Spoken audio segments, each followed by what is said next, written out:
జై శ్రీరామ్. శ్రీమాత్రే నమః. శ్రీ గురుభ్యో నమః. 2024 సంవత్సరం జూన్ నెల 30వ తారీఖు నుంచి 2024 సంవత్సరం నవంబర్ 15వ తారీఖు వరకు కూడా నవగ్రహాల్లో ఒక గ్రహానికి సంబంధించిన ఒక ప్రత్యేక గ్రహస్థితి చోటు చేసుకోబోతోంది ఖగోళంలో. ఆ ప్రత్యేక గ్రహస్థితి అందరి కర్మకారకుడైన శనీశ్వరుడు వల్ల ఏర్పడుతోంది. శనీశ్వరుడు వక్రిస్తూ ఉన్నాడు. 30వ తారీఖు నుంచి నవంబర్ 15వ తారీఖు వరకు వక్రగతిలో ఆయన ఉంటున్నాడు. వక్రగతిలో ఆయన ఉండడం వల్ల ద్వాదశ రాశుల వాళ్ళకి ఎలాంటి పరిణామాలు చోటు చేసుకోబోతున్నాయి? శుభ పరిణామాలు చోటు చేసుకోబోతున్నాయా, లేదా ఏదైనా విషయంలో జాగ్రత్తలు సూచిస్తుందా? ఇలాంటి తదితర విషయాలన్నీ కూడా ఒక మేజర్ ప్లానెట్స్ని మనం కన్సిడరేషన్లో తీసుకుంటాం. ఇప్పుడు శనీశ్వరుడు కానివ్వండి, గురుదేవుడు కానివ్వండి, రాహుకేతు దేవుళ్ళు కానివ్వండి, వీళ్ళు నలుగురు ఏదన్నా ప్రత్యేక గ్రహస్థితి అంటే ఇప్పుడు శనీశ్వరుడు గురు భగవానుడు వక్రంలోకి వెళ్ళిన రాశులు మారిన రాహు శనికేతులు వీళ్ళిద్దరూ రాశులు మారినా కూడా డెఫినెట్గా అదొక ప్రత్యేక ఇంపాక్ట్ ద్వాదశ రాశుల వాళ్ళకి, ద్వాదశ లగ్నాల వాళ్ళకి కూడా ఉంటుంది. అసలు ఆ ఇంపాక్ట్ ఏ విధంగా ఉండబోతుంది అన్న విషయాన్ని మనం చూద్దాము. ద్వాదశ రాశుల వాళ్ళకి అసలు శనీశ్వరుడు వక్రగతిలో ఉంటూ ఏ విధమైన స్పెషల్ సిగ్నిఫికెన్స్ని సూచిస్తున్నాడు, ఈ విషయాన్ని ముందు మనం ఒక్కసారి చూద్దాము. కుంభరాశిలో ఉండి స్వస్థానగతుడైన శనీశ్వరుడు వక్రగతిలోకి వెళ్తూ ఉన్నాడు. ఈ వక్రగతి ఆయనకి అంటే ఈ 2.5 సంవత్సరాలు, ఆయన ఒక్కొక్క రాశిలో 2.5 సంవత్సరాలు ఉంటారు, ఇది మనందరికీ తెలిసిందే. 2.5 సంవత్సరాల్లో ఆయన ఇవ్వాల్సినవి ఏదన్నా గుడ్ కర్మాస్ కానీ బ్యాడ్ కర్మాస్ కానీ జనరల్గా అయితే జన్మజాతకంలో ఏదైనా గ్రహం వక్రించి ఉంది అంటే పాస్ట్ లైఫ్లో ఏదైనా ఒక పని సగంలో ఆపేసామని కానివ్వండి, ఏదైనా ఒక డిజైర్ అన్ఫుల్ఫిల్డ్ డిజైర్స్ ఏమన్నా ఉన్నా కూడా ఆ గ్రహం వక్రగతిలోకి వెళ్తుంది. ఇది మనకి పరాశర సంహితలో ఉంది. అయితే గోచారంలో మరి వక్రగతిలోకి వెళ్తున్నప్పుడు ఇది వర్తమానం కదా, మరి అంటే భవిష్యత్తు కాలం కదా, వర్తమానం మనకి జరగబోయేది కదా. సో ఇందులో శనీశ్వరుడు వక్రగతిలోకి వెళ్తూ ఏ రకమైన ఇండికేషన్స్ని ద్వాదశ రాశుల వాళ్ళకి ఇస్తున్నారు? ఆయన ఎవరికైనా ఇప్పుడు కొన్ని రాశుల వాళ్ళకి ఆయన ప్రతికూలంగా ఉంటాడు, కొన్ని లగ్నాల వాళ్ళకి ఆయన ప్రతికూలంగా ఉంటాడు. ఆయన సవ్యగతిలో ఉన్నప్పుడు ఆ రాశులు ఆ లగ్నాల వాళ్ళకి ఆయన కొన్ని మహాదశలు జరుగుతున్న వాళ్ళకి కూడా ఆయన కొన్ని ప్రతికూల పరిస్థితులను ఇస్తూ ఉంటాడు. అలా ఇచ్చే పరిస్థితుల్లో ఆయన కొన్ని మంచి చేయడానికి ఆయన వెనక్కి రావడం జరుగుతుంది. ఎవరు ఆ రాశుల వాళ్ళు, ఆ లగ్నాల వాళ్ళు అంటే మేషరాశి వాళ్ళకి, అలాగే వృశ్చిక రాశి వాళ్ళకి.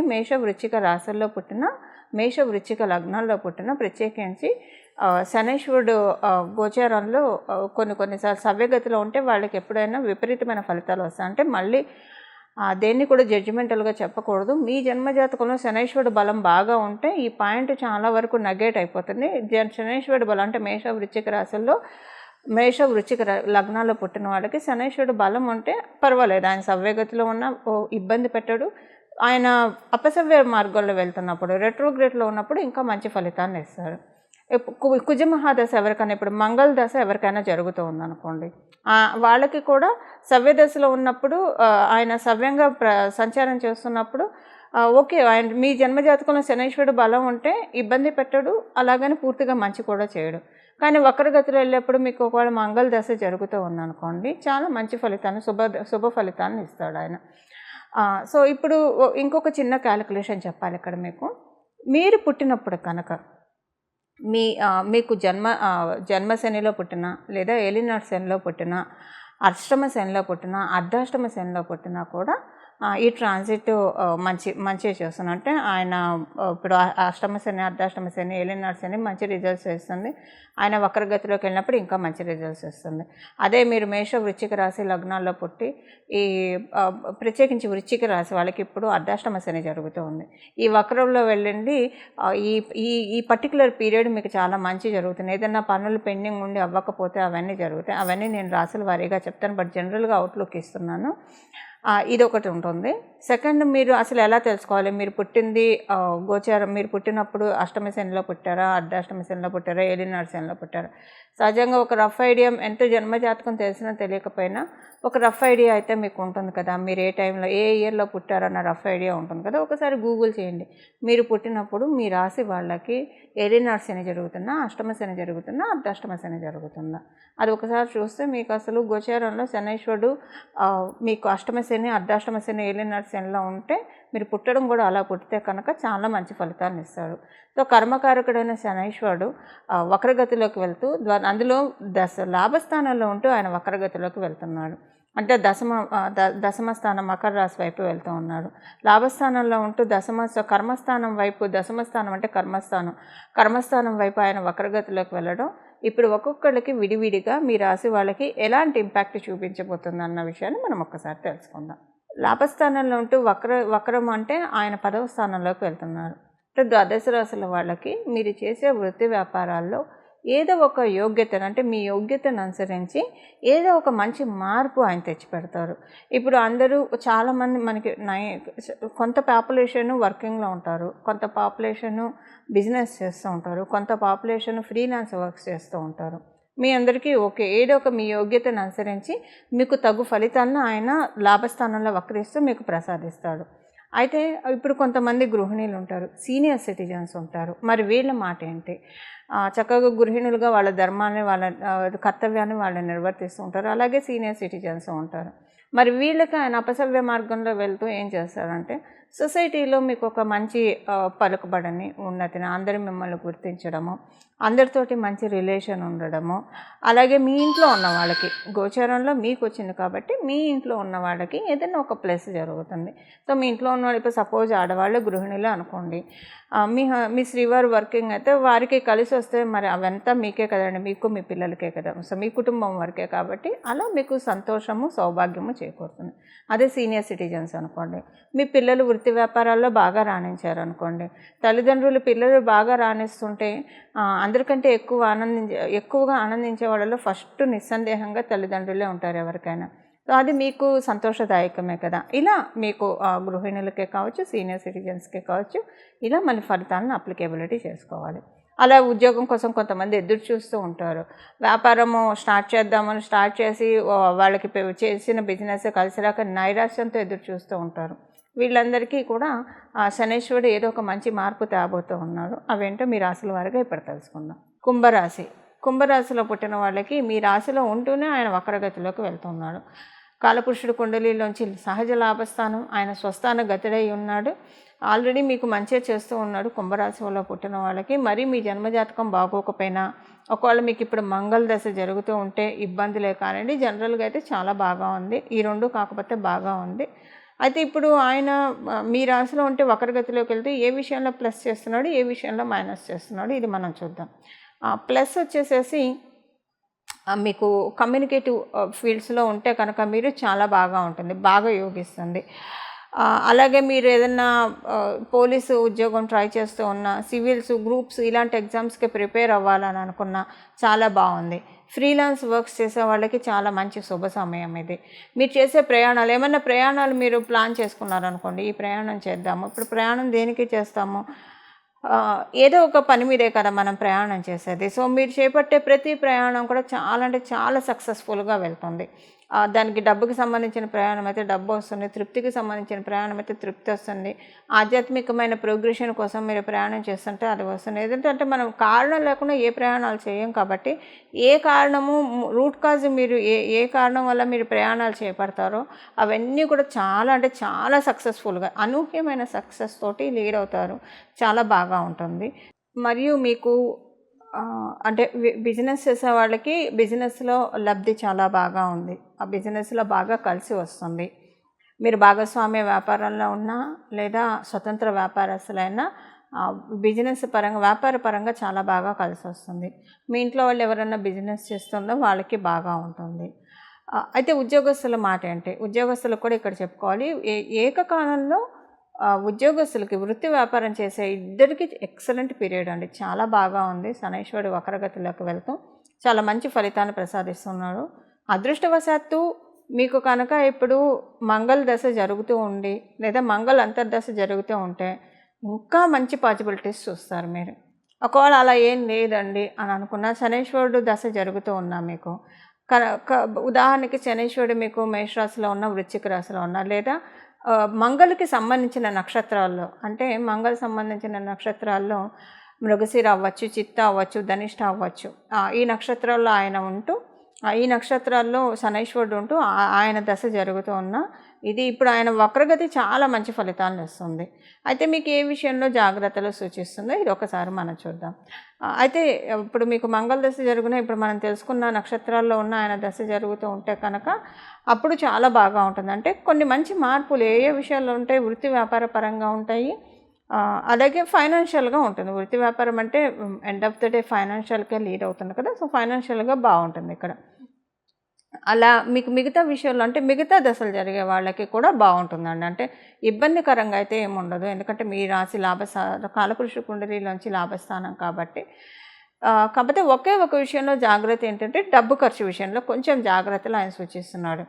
ఎక్కువగా అంటే అనవసరమైన ఖర్చులు చేసేస్తూ ఉంటే టూ మచ్ లగ్జరీస్ ఆయనకి నచ్చదు. సో లగ్జరీస్గా ఖర్చు పెడుతూ ఉంటే ఆయన ఒక తన్ను దంతాడు. దాని ఖర్చుల విషయంలో ఇంట్లో మనకి పెద్దవాళ్ళు ఉంటే ఎలా చెప్తారు, ఈ ఖర్చు పెట్టవకరా, ఆ ఖర్చు పెట్టవకరా, ఈ ఖర్చు చేయండి అమ్మా, ఈ సేవింగ్స్ చేయండి అమ్మా, ఆ సేవింగ్స్ చేయండి అమ్మా, జాగ్రత్తగా డబ్బుల్ని వాడుకోండి అమ్మా అని ఎలా అయితే చెప్తారో అలా ఇప్పుడు శనైశ్వరుడు అనవసరమైన ఖర్చులు మీకు తెలియకుండా వెళ్తూ ఉంటే కనుక ఒక దెబ్బ వేసి ఈ విషయాల్లో మీరు జాగ్రత్తగా ఉండండి, ఖర్చు పెట్టకండి అన్న స్ఫురణని మీకు కలగజేస్తుంది. దెబ్బ అంటే మీకు ఆలోచనల రూపంలో వస్తుంది అంతే. అరే ఈ ఖర్చు అనవసరంగా పెట్టేసామే, ఇది పెట్టకుండా ఉంటే అయిపోయింది, ఆ రోజు తప్పు చేసే ఖర్చు పెట్టి, ఇలాంటి ఆలోచనలు వస్తాయి. అలాంటివి రాకుండా ఇప్పుడు ఒక రకంగా ఆలోచన వచ్చినప్పుడే కదా మార్పు వస్తుంది. మార్పు ఏ విషయంలో వస్తుంది, డబ్బు ఖర్చు విషయంలో ఒక మంచి అంటే ఒక మంచి డిసిప్లిన్డ్గా డబ్బు ఖర్చు పెట్టడానికి ఆర్గనైజ్డ్ వేలో డిసిప్లిన్డ్ వేలో వెళ్ళడానికి అవకాశాన్ని శనీశ్వరుడు మీకు ప్రసాదిస్తున్నాడు. ఇది పెద్ద ఇబ్బంది అని కూడా కాదు, ఒక మంచి మార్పుని తెస్తున్నాడు. ఆల్రెడీ అంటే మీరు ఎక్కువ ఖర్చు పెడతారని కాదు, మీ జన్మజాతకంలో కొన్ని ప్లానెటరీ కాంబినేషన్స్ వల్ల అతిగా ఖర్చు పెట్టే తత్వం కూడా వచ్చే అవకాశం ఉంది, ఎందుకంటే సహజ లాభస్థానం కాబట్టి దాని నుంచి కట్ చేస్తారు. అసలు మీరు మొదటి నుంచి డిసిప్లిన్డ్గా ఖర్చు పెట్టేవాళ్ళు, ఆర్గనైజ్డ్గా ఖర్చు పెట్టేవాళ్ళు అయితే కనుక ఇప్పుడు కొంచెం డబ్బు ఖర్చు పెట్టిస్తాడు. సో వయస వరుస ఉంటుందండి ఇది. ఈ విషయంలో ఒకటే తప్పించి మిగతా అన్ని విషయాల్లో చాలా బాగా ఉంది కుంభరాశిలో పుట్టిన వాళ్ళకి. చూసారు కదండి మీ రాశి వాళ్ళకి శనైశ్వరుడు వక్రగతిలోకి వెళ్తూ ఎలాంటి ఫలితాన్ని ఇస్తూ ఉన్నాడో. అయితే ద్వాదశ రాశుల వాళ్ళకి, ద్వాదశ లగ్నాల వాళ్ళకి శనైశ్వరుడు మీకు యోగించే స్థితిలో ఉన్నా, యోగించే స్థితిలో లేకపోయినా, సపోజ్ మంగళ దశ జరిగే వాళ్ళకి మీకు శనైశ్వరుడు బలం బాగా జన్మజాతకంలో ఉంటే, ఆయన సవ్యగతిలో ఉంటే పెద్దగా ఇబ్బంది పెట్టడు, అపసవ్య మార్గంలో ఉంటే మటుకు మంచి ఫలితాన్ని ఇస్తాడు.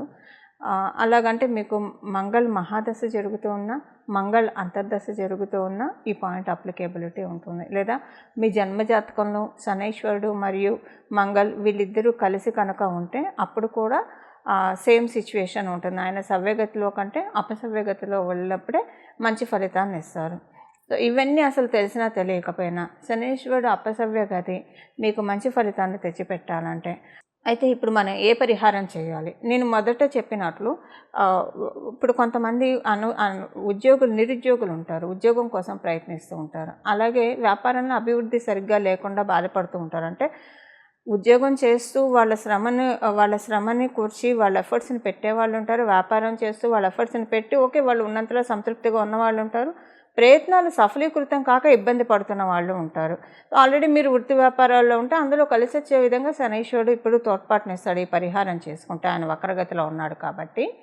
అలాగే నిరుద్యోగులకి ఇప్పుడు ఈ పరిహారం బాగా ఉపయోగపడుతుంది ఉద్యోగం తొందరగా రావడానికి. ఆయన అంటే తల్లిదండ్రులకు ముద్దొచ్చినప్పుడే చంకెక్కాలి అన్నట్లు ఇప్పుడు ఆయన ఈ కరుణించే స్టేజ్లో ఉన్నాడు కాబట్టి పరిహారాలు చేసుకోవడం వల్ల, చిన్న పరిహారాలు చేసుకోవడం వల్ల వెంటనే ఆయన స్వతరంగా వరాలను ప్రసాదిస్తాడు. అది నిరుద్యోగులకు ఉద్యోగం రావడానికి బాసట అవుతుంది ఈ పరిహారము. అలాగే ఇప్పుడు వ్యాపారం పెట్టి అస్సలు ముందుకు సాగాక చాలామంది ఇబ్బంది పడుతూ ఉంటారు. ల్యాండ్ సేల్కి పెట్టి ముందుకు సాగాక ఇబ్బంది పడుతూ ఉంటారు. ఏదైనా భూమి కొనాలి, కొంతమంది డబ్బులు కట్టేసి ఉంటారు, కానీ ఆ ప్రాపర్టీ కన్స్ట్రక్షన్ మటుకు పూర్తిగా కాదు, అలా ఇబ్బంది పడేవాళ్ళు ఉంటారు. స్థలం లేదా ఇల్లు కొనుక్కోలేక ఇబ్బంది పడుతూ ఉన్నవాళ్ళు, అంటే ఈ ప్రయత్నాల్లో ఉన్న వాళ్ళ వరకు మాత్రమే, ఈ ప్రయత్నాల్లో ఉన్నవాళ్ళు ఈ పరిహారం చేసుకోవడం వల్ల వాళ్ళకి కూడా అవన్నీ సఫలీకృతం అవుతాయి. ఇప్పుడు మనం పరిహారానికి వెళ్దాము. ఈ పరిహారం ద్వాదశ రాశుల వాళ్ళకి, ద్వాదశ లగ్నాల వాళ్ళకి కలిపి, అందరికీ కలిపి ఒకటే పరిహారం ఉంటుంది. ప్రతిరోజు భాగవతంలోని గజేంద్ర మోక్ష ఘట్టం చదవడం, వినడం, ఇది చేస్తే కనుక మన జీవితంలో ఉన్న కష్టాల నుంచి, దుఃఖాల నుంచి భగవంతుడు, కృష్ణ పరమాత్ముడు మనల్ని గట్టెక్కిస్తాడు. ఈ గజేంద్ర మోక్షము మీరు చదవడం, మీకు బాగా చదివే అలవాటు ఉన్న వాళ్ళైతే చదివేసుకోండి హాయిగా, లేదా వినడానికైనా ప్రయత్నించండి ప్రతిరోజు. కనీసం రోజు కుదరకపోయినా శనీశ్వరుడు వారమైన శనివారం అయినా సరే కనీసం వినడానికి ప్రయత్నించండి. ఈ ఆపర్చునిటీ అస్సలు ఎవ్వరూ మిస్ కాకండి. ఇది చాలా స్వల్పమైన రెమెడీ. భాగవతాన్ని చదవడం వల్ల పెచ్చు పుణ్యం వస్తుంది, బహులాభాలు ఉంటాయి, ఇది మనందరికీ తెలిసిన విషయమే. అందులో గజేంద్ర మోక్ష ఘట్టం వినడం వల్ల ఇందులో మీరు చేయాల్సిందల్లా మీ టైం కొంత కేటాయించాలి. మనకు అసలు భగవంతుడు సమయాన్ని ఇచ్చింది, ఈ జీవితాన్ని ఇచ్చింది భగవంతుడు. మన పనులు మనం చేసుకుంటే నిత్య దైనందిన జీవితంలో మన బ్రతికి, మన ఆహారానికి, మన జీవించడానికి కావాల్సినంత సంపాదించుకుంటూ రిమైనింగ్ టైం అంతా భగవంతుడి ధ్యానంలో గడపడానికే మనకి సమయం ఉన్నది. సమయాన్ని జాగ్రత్తగా యూటిలైజ్ చేసుకునే శనైశ్వరుడు డిసిప్లిన్ సూచిస్తాడు. సో ఎవరైతే టైం వేస్ట్ చేయకుండా ఉత్తగా, అంటే వ్యర్థ ప్రసంగాలతోటి లేదా చిట్ చాట్ తోటి ఇలా కాకుండా ప్రొడక్టివ్గా టైంని ఉపయోగించుకోవడానికి ప్రయత్నించండి. ప్రొడక్టివ్గా టైం ఉపయోగించుకోవడానికి ప్రయత్నించే వాళ్ళంటే శనీశ్వరుడికి బహుప్రీతులు అవుతారు. వాళ్ళని ఆయన ఇబ్బంది పెట్టాడు, ఎందుకంటే ఆయన క్రమశిక్షణ సూచిస్తాడు కాబట్టి. సో మీ టైం మీరు ఎంత క్వాలిటీగా, ఎంత ప్రొడక్టివ్గా యూజ్ చేసుకుంటున్నారో ఇది ఒక చెక్ పెట్టుకోండి. తర్వాత గజేంద్ర మోక్షం వినడానికి ప్రయత్నించండి ప్రతిరోజు కూడా. ఇలా గజేంద్ర మోక్షాన్ని వినడం వలన మీకు, అంటే ఏ విషయంలో అయితే నలిగిపోతూ ఉన్నారో ఆ విషయం నుంచి బయటకు వచ్చేస్తారు. అందులో ఇప్పుడు ఆయన కుంభరాశిలో ఉండి వక్రగతిలోకి వెళ్తున్నాడు. ఆయన కుంభరాశి నుంచి మీనరాశిలోకి వెళ్తే మళ్ళీ కుంభరాశిలోకి రావడానికి 30 సంవత్సరాలు పడుతుంది. సో ఇప్పుడు ఉన్నవాళ్ళు చాలా అదృష్టవంతులు అని చెప్పాలి. ఈ రెట్రోగ్రేషన్లో ఉన్నప్పుడు ఈ పరిహారం చేసుకోవడం వల్ల కనీసం ఇక్కడి నుంచి ఒక 6-7 సంవత్సరాల వరకు డోకా లేకుండా మంచి మార్పుల్ని కైవసం చేసుకోవడానికి డెఫినెట్గా గజేంద్ర మోక్షం ఉపయోగపడుతుంది. ఇలా గజేంద్ర మోక్షాన్ని మీరు ప్రతిరోజు చదవడం, వినడం, రోజు కుదరని వాళ్ళు కనీసం శనివారం పూట వినడానికైతే వితౌట్ ఎనీ ఫెయిల్ ప్రయత్నించండి. ఆ పెరుమాళ్ళ ఆశీస్సులు మీరు అందరూ అందుకుంటారని చెప్పి, తద్వారా అందుకోవాలని చెప్పి నేను కూడా ప్రార్థిస్తూ, మీ అందరి తరఫున వాసుదేవుని ప్రార్థిస్తూ మంగళం. నమో భగవతే వాసుదేవాయ.